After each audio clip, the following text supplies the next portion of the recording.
On June 22, 1941, Nazi Germany launched Operation Barbarossa, the invasion of the Soviet Union, conquering over 1,500 square kilometers of Soviet territory within 6 months.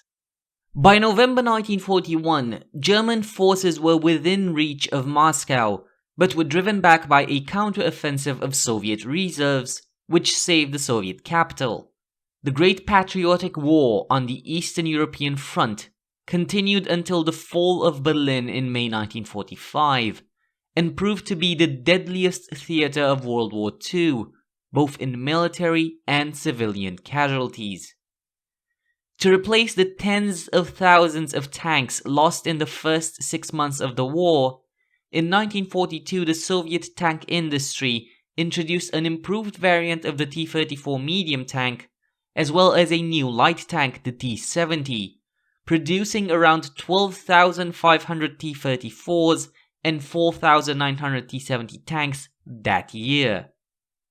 Although combat losses were less severe than in 1941, the Red Army still lost around 6,600 medium tanks and 7,200 light tanks throughout 1942, a significant fraction of which were T-34 and T-70 tanks. Thus, in late 1942, the Central Scientific Research Institute No. 48, specializing in metallurgy and armor characterization, was instructed to evaluate the quality of tank armor through the inspection of disabled tanks recovered from battlefields and undergoing repair. One study was completed on the T-34 medium tank and another study on the T-70 light tank. 2 engineers were in charge of both studies, Chief Engineer Ardentov and Engineer Shelkanov. The studies were completed in September to November 1942, and the results provide a rare insight into how armored vehicles actually performed under real combat conditions. These reports are translated in the following video as they were written, meaning they occur in the present tense and refer to our army, etc., meaning the army of the original authors, the Soviet Red Army. Some tables where data has been duplicated and simply reformatted have been omitted. The following section is a direct translation of reports by Central Scientific Research Institute No. 48 in 1942. Tanks play a major role in the ongoing war, so it is important for our army to study their overall survivability, specific vulnerabilities, and major causes of breakdown, ultimately to inform the tank industry. One method is to collect and analyze statistics on disabled tanks undergoing repairs in refurbishment workshops. This data can be used to characterize the advantages and disadvantages of armor, internal mechanisms, and drivetrains currently in use. The successful armor layout, powerful armament, and adequate mobility of the T-34 have made the tank very popular with the Red Army. Captured German documents reveal that they evaluated the T-34 as a keepable enemy tank, requiring new weapons and tactics to counter. At this time, the T-34 has become the most numerous tank in our army, so it is critical to study its vulnerability to battle damage, and the key reason these tanks are lost in combat. Statistics were gathered from a sample of 178 tanks which were towed back to repair facilities in Moscow, as well as the repair facility in Factory No. 112, located in Nizhny Novgorod. 61 tanks were examined at Repair Facility No. 1, 26 tanks were examined at Repair Facility No. 6, and 91 tanks were examined at the repair facility in Factory No. 112. Each tank had a data card filled out, recording the number of projectile impacts on the tank, the locations of the impacts, the results of impacts and their effect on armor integrity, the caliber of the projectile estimated from the impact zone, and consequences of the impact and the reason the tank was disabled. Out of a subsample of 69 T-34 tanks examined, these being a subset of tanks at facilities No. 1 and No. 6, 24 tanks, or 35%, were disabled without armor penetration, meaning internal mechanical breakdown, and 45 tanks, or 65%, were disabled through armor penetration. The remaining 109 tanks were not used for this estimate because they were specifically recovered and towed to these specific repair facilities after suffering armor penetration damage. Out of the aforementioned 24 tanks that were disabled through mechanical breakdowns, 11 tanks, 45.8%, suffered engine failure, 4 tanks, 16.7%, suffered chassis failure, 7 tanks, 29.2%, suffered both engine and chassis failure, and 2 tanks, 8.3%, caught fire. Thus, 18 tanks, or 75%, required repair of the engine. Out of the full sample of 178 tanks, we subtract out 24 tanks disabled through purely mechanical failure. This leaves 154 tanks that had some sort of armor penetration damage, with a total number of projectile impacts at 534, subdivided as 432 or 81% projectile impacts on the hulls, and 102 or 19% projectile impacts on the turrets. The 534 projectile impacts are further subdivided into 289 or 54% impacts that did not result in internal damage to the tank and crew, and 245 or 46% impacts that resulted in internal damage. Thus, Table 1 shows that the dominant anti-tank weapon used against the T-34 are guns 50mm in caliber or larger, with more than half of all impacts attributed to 50mm guns alone. The most effective guns against the T-34 are the 50mm, 75mm, and 88mm, judging from the ratio of penetrations to bounces. The apparent low effectiveness of the 105mm guns is due to the fact that most impacts attributed to this caliber hit the upper glacis plate at unfavorable angles for penetration. In addition to damage from enemy gunfire, several T-34 tanks were disabled as a result of landmine or incendiary bottle damage. Out of the full population of 178 examined tanks, 9 tanks, or 5.9%, suffered landmine detonation. In all cases, this resulted in severe damage to the underside and, in a few cases, the explosion tore off the turret and the upper engine deck armor panels. Out of the 154 tanks which suffered gunfire damage, 38 tanks, or 25.6%, also caught fire and showed evidence of extensive fire damage. Out of these, 31 tanks caught fire as a result of armor penetration, while 7 also had damage from landmine detonation, so it was not possible to determine the root cause of the fire on this small subset. As seen from Table 25, the fraction of total brittle fractures, rupture, fracture, and shatter is quite low, accounting for only 3.9% of all recorded impacts, indicating that the quality of the armor is sufficiently tough and not over-hardened. Furthermore, a significant portion of brittle fracture damage came from impacts whose caliber could not be determined, which could include artillery shells and aviation bombs. Almost 95% of all impacts with the 88mm gun resulted in penetration, indicating the T-34's insufficient armor protection against this caliber gun. In summary, around 35% of tanks examined in the relevant subset were disabled through internal mechanical failure without any armor damage, primarily through failure of the engine. This indicates a need to improve the quality of engine construction and the design of engines with longer service lives. The quality of the armor of the T-34 is quite satisfactory as far as initial design requirement is concerned, to protect against 45mm armor-piercing shells. The fraction of brittle fractures observed is not significant enough to be considered a problem. As examined, the tank components most often shot at are the sides, accounting for 50.5% of all impacts, front 22.65%, and turret 19.14%. The effectiveness of enemy gunfire is, as expected, strongly dependent on the sloping angle of armor plates. For instance, the upper glacis plate, sloped at 60 degrees off the vertical, saw only 18% of impacts leading to full penetration. Meanwhile, the vertical lower side plates suffered full penetration from 67.6% of impacts, while the upper side plates, sloped 40 degrees off vertical, suffered full penetration from only 28.6% of impacts. It is logical to assume that increasing the slope would further improve the effectiveness of these plates. The most widely used weapons by the Germans against the T-34 at this time are 50mm anti-tank guns.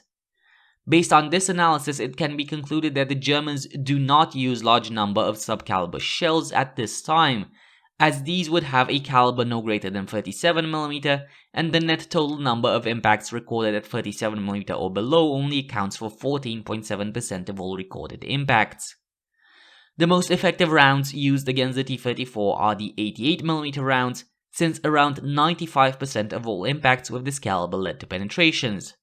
This is not unexpected since the German 88mm flak guns have considerable muzzle velocity. The observation that more than half of all impacts are recorded against the sides of the T-34 indicates extensive tactical misuse of these tanks, either through ignorance or overconfidence of their crews and commanders, or due to insufficient visibility on the battlefield from inside the tank. Thus, two primary recommendations are offered to improve the survivability of T-34 tanks in combat: improving the reliability and quality of the engine and drivetrain, and training crews to use adequate tactics when operating the T-34. In total, out of 109 impacts of the upper glacis, 89 impacts or 82% were non-penetrating. It can be seen that the most commonly used rounds, 50mm caliber, have low effectiveness against the T-34 frontal plate, as they accounted for 39.6% of all impacts, but only 11% of the unsafe penetrating impacts.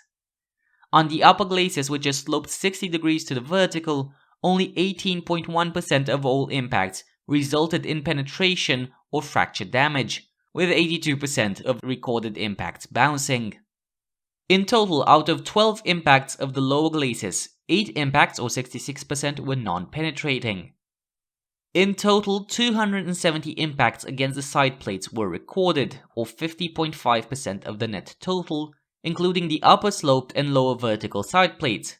157 impacts or 58% recorded on the front half of the tank, and 113 impacts or 42% were recorded on the rear half of the tank. The data shows that 50mm shells were quite effective against the lower vertical sides of the tank, with almost 2/3 of all impacts with this caliber leading to penetration. At the same time, all impacts with 75mm, 88mm, and 105mm shells led to penetration. The effectiveness of sloping at 40 degrees from the vertical is evident from comparing this data to the data for the lower vertical side plates. Only around a quarter of 50mm impacts led to penetration on the sloped surface. Around 28.6% of recorded impacts were damaging, including 75 and 88mm. In total, 40 impacts were recorded against rear armor plates, 21 impacts on the upper rear and 19 impacts on the lower rear. Only one tank had recorded damage against the upper rear hull plate engine deck. This is attributed to artillery fire. The primary tactical purpose of the T-70 light tank is to engage enemy personnel and suppress machine gun nests. Nevertheless, the relatively strong glacis armor and adequate armament, 45mm gun and machine gun, allowed the T-70 to effectively engage enemy anti-tank guns, as well as enemy light tanks and occasionally enemy medium tanks. Considering the large numbers of T-70 light tanks used in our army at this time, there is significant interest in studying its battlefield vulnerabilities. Statistics were gathered from a sample of 70 tanks which were towed back to the repair facility at factory number 37 in Moscow. Each tank had a data card filled out recording the number, locations, and result of gunfire impacts and penetrations. Out of the 70 tanks, 12 tanks or 17.2% were disabled without armor penetration, while 58 tanks or 82.8% were disabled through armor penetration. There is a lower overall rate of mechanical failure than what was observed with the T-34, but is still too high to be acceptable and indicates a strong need to improve the quality and reliability of the engine and powertrain. Out of the aforementioned 12 tanks that were disabled through mechanical breakdown, 9 tanks or 75% suffered engine and or transmission failure, 2 tanks or 16.5% caught fire, and 1 tank or 8.5% suffered chassis damage. Thus, just as with the T-34, the primary mechanical vulnerability of the T-70 is its engine. On the remaining 58 tanks with some armor damage observed, a total of 212 projectile impacts were recorded, subdivided into 141 or 66.5% projectile impacts on the hulls, and 71 or 33.5% projectile impacts on the turrets.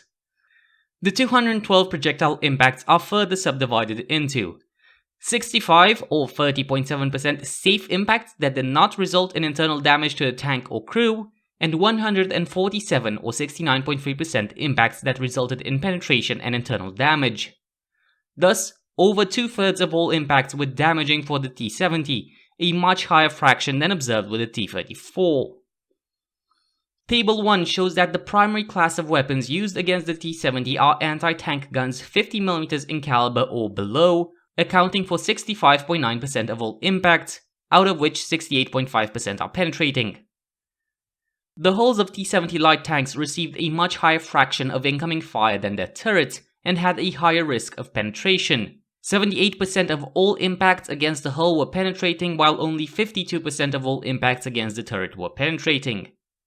Of the examined set, 62% of the tanks were disabled by just 1 to 3 shots.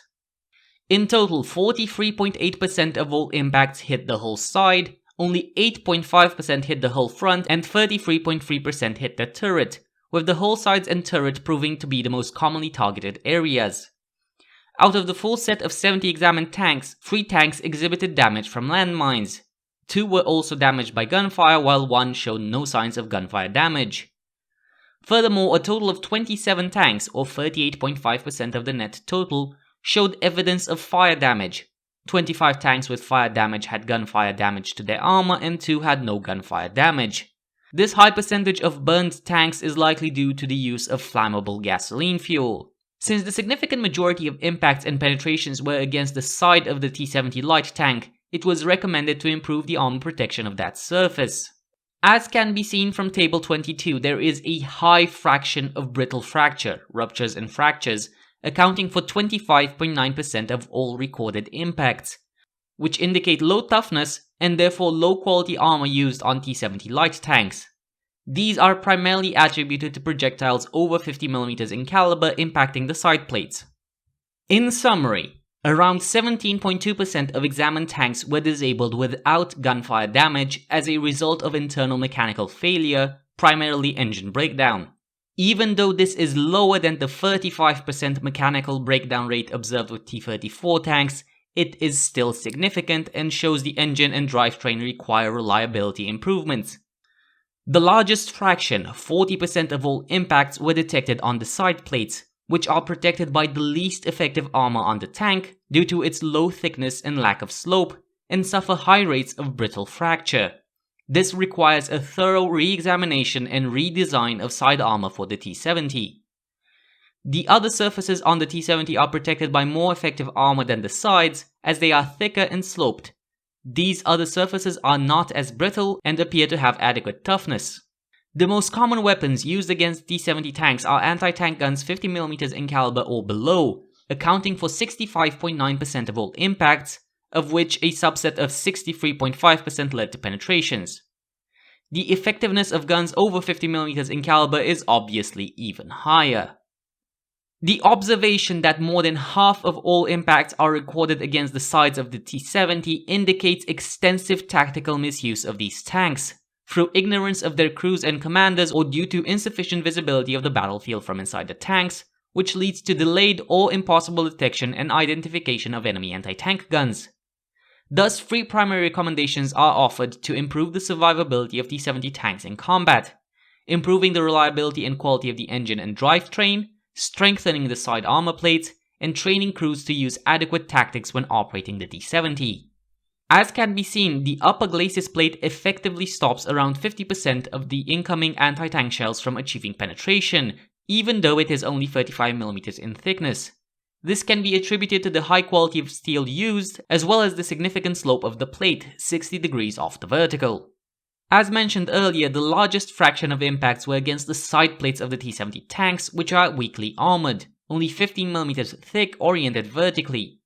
It was found that 42.4% of impacts were against the forward half of the side plates, while 57.6% of impacts were against the rear half. As can be clearly seen, the side armor plates failed to provide an acceptable level of protection for the tank, with 8 recorded instances of a penetration through the side even resulting in a penetration or fracture in the armor on the opposite side of the tank.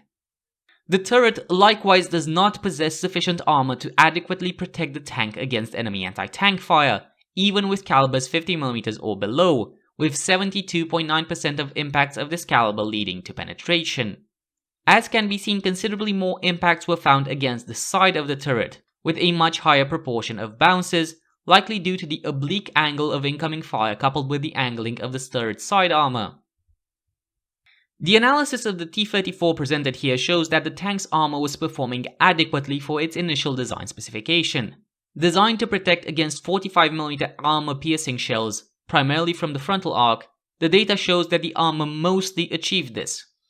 To ensure that required level of protection, the hull armor of the T-34 front, rear and lower side plates was 45mm thick, while the upper side plates were 40mm thick, with the upper glacis sloped 60 degrees off the vertical and the upper side sloped at 40 degrees. Unfortunately, by the time of Operation Barbarossa, the Wehrmacht was already using large number of 75mm anti-tank guns, as well as 88mm anti-aircraft guns in the anti-tank role, with significantly better armor penetration. Furthermore, poor crew training and atrocious tactical planning throughout 1941 and 1942 resulted in hundreds of T-34 tanks being ambushed by German anti-tank gun positions, which took advantage of the tank's more vulnerable side armor, with over 50% of all shell impacts and over 50% of all penetrating impacts being recorded against the sides. The unsloped lower side plates proved to be particularly vulnerable, with even 50mm anti-tank guns penetrating the armor more than 60% of the time. The Soviet tank industry made several efforts to improve the armor protection of T-34 tanks. There were several designs of T-34s with additional armor plate screens welded on, though these did not enter large-scale mass production. A derivative design was also developed, the T-43, which carried much thicker armor with the front thickened to 75mm and the sides and rear to 60mm. Unfortunately, the T-43 suffered from reduced mobility and range, while still remaining vulnerable to German 88mm guns. Since it did not offer considerable advantages over the existing T-34, and that its production would require a significant delay for factory setup, the decision was made to continue producing T-34 tanks instead.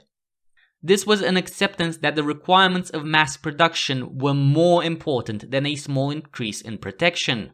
Thus, from the beginning of 1943 through May 1945, over 36,000 additional T-34 tanks were produced and served with the Red Army, with peak production rates up to 1,500 tanks per month.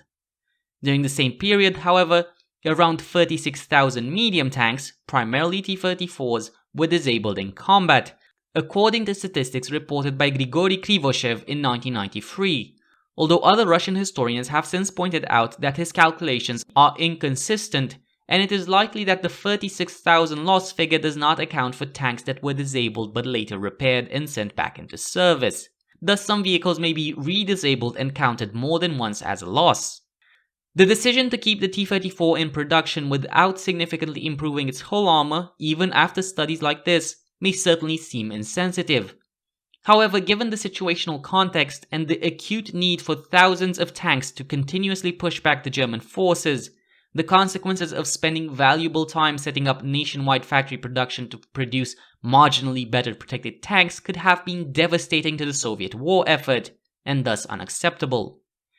Even if the losses in tanks and tank crews were somewhat reduced with a better design, the overall losses of manpower and territory resulting from a shortage of tanks along the Eastern Front would have far outweighed these small benefits. Thus, the choice was made to focus on improving the reliability, manufacturing speed, and cost effectiveness of the T-34. As a result, between 1941 and 1945, the labor requirement in man-hours to produce a full T-34 was reduced by a factor of 2.4, while the price per tank was reduced by a factor of 1.9, even though the 1945 variant of the T-34 was a far more capable tank than its 1941 predecessor. Unlike the T-34, the armor protection of the T-70 proved to be inferior to its intended design specification.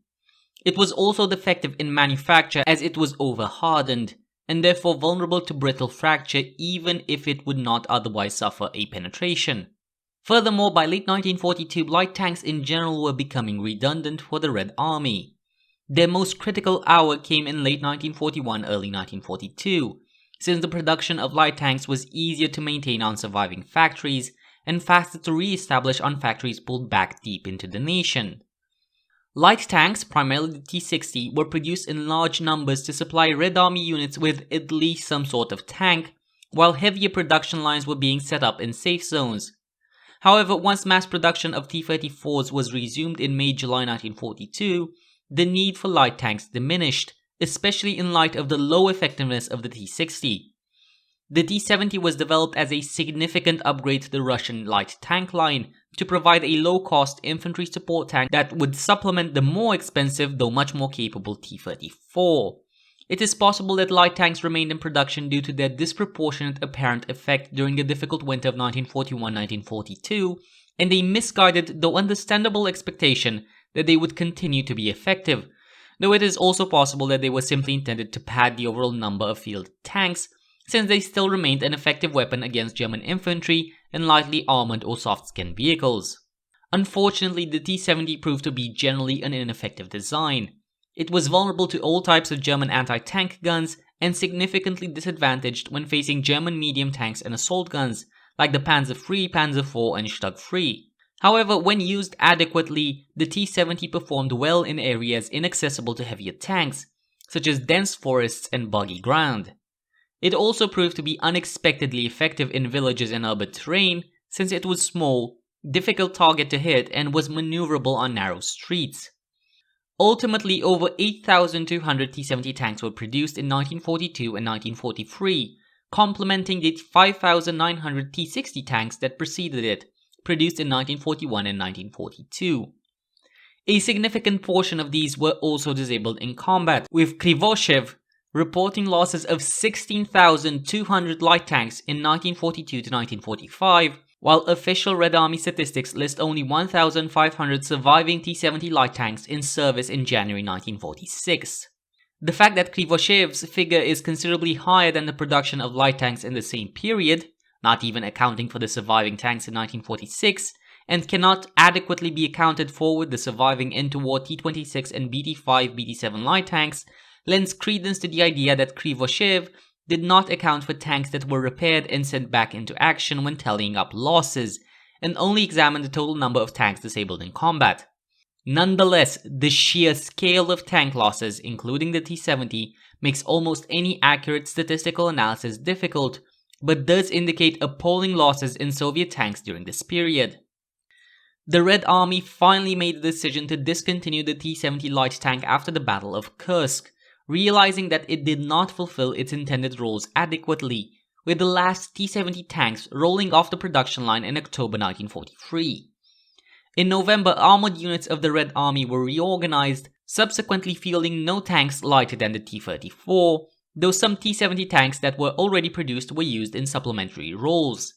Production lines initially used for the T-70 were repurposed to produce the Su-76 light self-propelled gun, based on a stretched T-70 chassis and armed with a 76.2mm Zis-free field gun.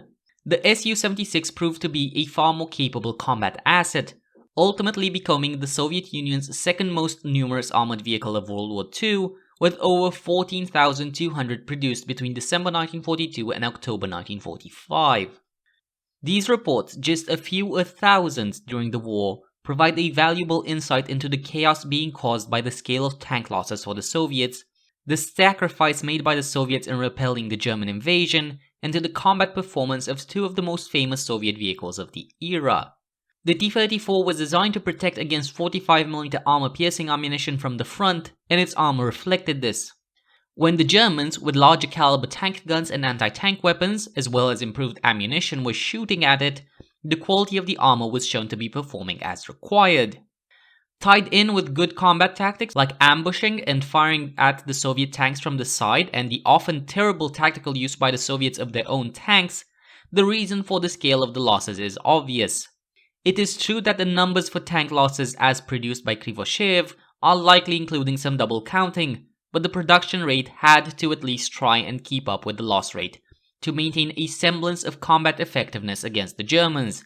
The addition of even a relatively modest amount of additional armor to the T-34 would undoubtedly have improved its protection against German fire, but the costs in production were too high in terms of retooling and slowing delivery. The T-34 was simply adequate and good enough to provide the number of tanks needed. The same is not true for the T-70. It was underprotected and the armor was substandard, leading to enormous losses. The real contribution of the T-70 was that it was there when it was needed and was better than nothing, but it was simply outclassed, outmatched, and utterly inadequate for the task. The T-34 went on to continue to be developed and upgraded for many years because the underlying design was a solid one, while the T-70 was quickly and quite correctly discarded. However, it must be kept in mind that the analysis carried out in this report is not a full statistical analysis of the global battle damage sustained by these vehicles. The nature of the study meant that only a portion of all the damaged or destroyed Soviet tanks could be analyzed. Tanks which were captured by the Germans or were abandoned on German-held ground could, obviously, not be studied. What is less obvious is the fact that only tanks with certain types of damage made it back to the factories to be repaired and thus analyzed. Any tank that was too damaged to be repairable and worth the effort of being recovered was implicitly excluded from the study. Similarly, any tank which received damage that was light and could be repaired in a field repair workshop also never made it back to the factories and was not included in the study. This means that the study only looked at tanks that received moderate battle damage, severe enough not to be repaired in the field, but not catastrophic so as not to be worth the effort of recovering the vehicle. Nonetheless, this study casts a very interesting light on the damage taken by the Soviet tanks during this period and on the fighting that took place on the Eastern Front. That's all for this video. Make sure to follow our website, we'll be releasing new articles on the regular. You can follow us on Facebook, Twitter, Instagram, or Reddit, and if you use Discord, there's a link to our community server in the description. Also, likes, comments, and subscriptions on YouTube are greatly appreciated. If you would like to help us continue to develop and expand, also consider donating on Patreon or PayPal. All of the funds will be used to help us enhance and design new articles and features for you. Until next time, keep us in your sights.